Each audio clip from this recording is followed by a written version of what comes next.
E a jornalista Eliane Cantanhede, da Globo News, perdeu uma oportunidade ímpar de criticar e colocar os pingos nos is nessa desculpinha esfarrapada que o Itamaraty e o governo Lula deu em relação à postura do Brasil em relação ao ditador da Venezuela. Essa postura ultra mega conservadora, de extrema cautela, de injustificável cautela. Ela poderia sim ter rebatido ponto a ponto, mas ela deu a posição do Itamaraty e do governo Lula, endossando, enfatizando as desculpas que eles deram. E quais foram essas desculpas?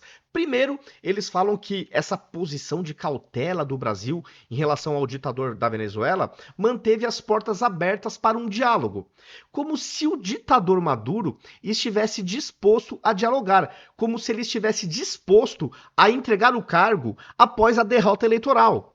Vocês veem alguma possibilidade de acordo com Maduro nesse sentido? De ele admitir que perdeu e entregar o cargo? Eu não vejo. Para ele não tem conversa. É ele ou ele no poder. Então, para mim, isso é um lero-lero. É uma lorota do Brasil para justificar a sua posição covarde. E um outro detalhe, se nos outros mandatos petistas que tivemos, né, foram 4, o PT tivesse tido uma postura de repúdio, de apatia em relação às ditaduras socialistas da América Latina, você poderia até falar o seguinte, não, realmente, no passado, o PT sempre foi crítico aos regimes da Venezuela, de Cuba, entre outros, então agora, realmente é uma estratégia. Desta vez eles estão sendo mais cuidadosos para realmente tentar alguma comunicação.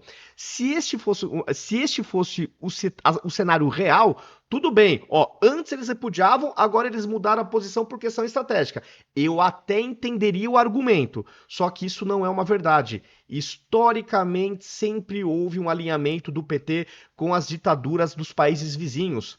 Eles nunca esconderam gostarem dos tiranos. Então sempre teve assim uma camaradagem, uma broderagem. Eles estão no Foro de São Paulo, onde os petistas também participaram desses eventos ao longo do tempo. Então você vê que existe sim uma sintonia ideológica. E eu até fico com a impressão de que, e até porque o Lula nunca escondeu, né, a cúpula do PT nunca escondeu uma admiração por esses tiranos, né? Eles nunca esconderam. José Dirceu, Lula, vocês viram algum momento na história eles repudiarem, demonstrarem nojo por ditadores estarem no comando de Cuba, Venezuela, por exemplo? Eu nunca vi. Para mim, realmente parece uma admiração. Então, por isso te falar que, não, tá sendo cauteloso agora para manter diálogo, mentira, sempre foram cautelosos.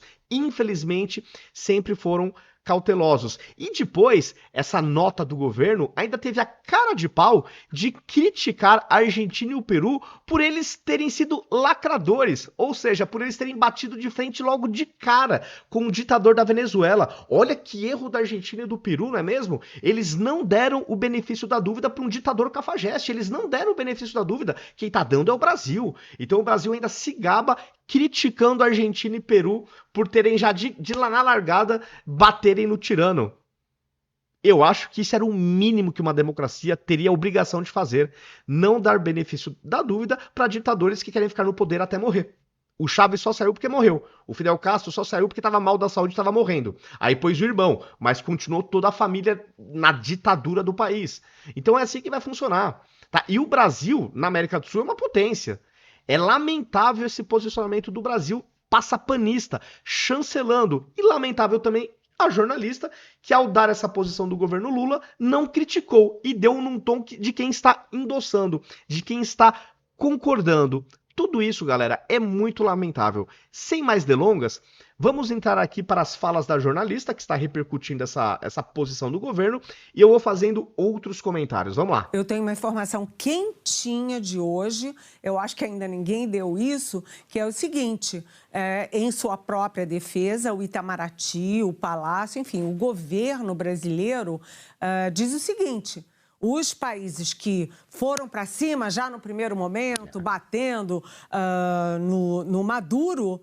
Cara, como que pode, né? Países democráticos não darem benefício da dúvida para um ditador, né? Como que pode? Que erro gravíssimo, né? Esse tipo de coisa embrulha o estômago, porque para mim não passa de lorota. Ficaram sem representação na Venezuela, Nossa. 7 deles. Hoje, 2. A Argentina e o Peru, que foram expulsos da Venezuela, né? Os seus diplomatas foram expulsos. Orgulho, orgulho. Ambos, Argentina e Peru, pediram socorro ao Brasil Nossa, Argentina e Peru pediram socorro pro Brasil que não tá conseguindo repudiar um ditador. É sério mesmo que pediram socorro para um país que não repudia ditador? Eles simplesmente foram honestos. Eles tiveram a decência de ter empatia pelo povo sofredor da Venezuela, que de acordo com a própria Globo News, 59,1% dos venezuelanos estão na pobreza extrema. Não é pobreza que já é deplorável, é extrema pobreza. Nem as refeições eles têm garantidos, os venezuelanos. Por isso que muitos emagreceram. Nem assim pro Lula ter uma empatia, pro governo brasileiro ter uma postura firme para tirar esse canalha que perdeu as eleições do cargo. Meu Deus do céu. Para representar os interesses dos dois países na Venezuela. Até porque tem 6 opositores do Maduro que estão recolhidos, né, dentro da embaixada da Argentina, que foi fechada. Então, o Brasil agora vai ter que socorrer esses dois países que fizeram aquela lacração de bater de frente logo no primeiro momento. Meu, como que ela tem a cara de pau de falar, de endossar, que Peru e Argentina fizeram aquela lacração ao bater de frente com um ditador cafajeste que prende e persegue opositores, que mata cidadãos, que mata manifestantes, que odeia a democracia, que destruiu a economia da Venezuela e, consequentemente, a qualidade de vida daquele povo oprimido. Cara, isso não é lacrar, isso é ter dignidade humana, você bater de frente com um tirano. Meu Deus do Então, o céu. Brasil está vendo que a situação é gravíssima, mas diz que precisa ter calma e responsabilidade, porque alguém tem que continuar conversando e tentando entender as reais intenções do Maduro. Ah, então a desculpinha do governo brasileiro para não repudiar, para não bater de frente com esse ditador, é porque tem que descobrir quais são as reais intenções, tem que manter um diálogo para descobrir as reais intenções. Será que a jornalista e o PT não desconfiam que as reais intenções de um ditador é se manter no poder até a sua morte? Ela tem alguma dúvida, ela e o PT e o Itamaraty, de que a única intenção do Maduro é que passe logo essa turbulência para ele seguir na tirania da Venezuela? Eles acreditam mesmo que possam existir entre as reais intenções de Maduro deixar o poder para depois ele ser provavelmente perseguido? Eles acreditam nisso mesmo? É sério? Ou é só para justificar essa posição deplorável que está queimando o filme do governo brasileiro, quer seja de ficar bem cauteloso, passapanista em relação ao que acontece na Venezuela? Será que é só realmente não tem que falar, meu, vamos falar alguma coisa, vai? Então vamos falar isso. Eu acho que essa é a minha impressão.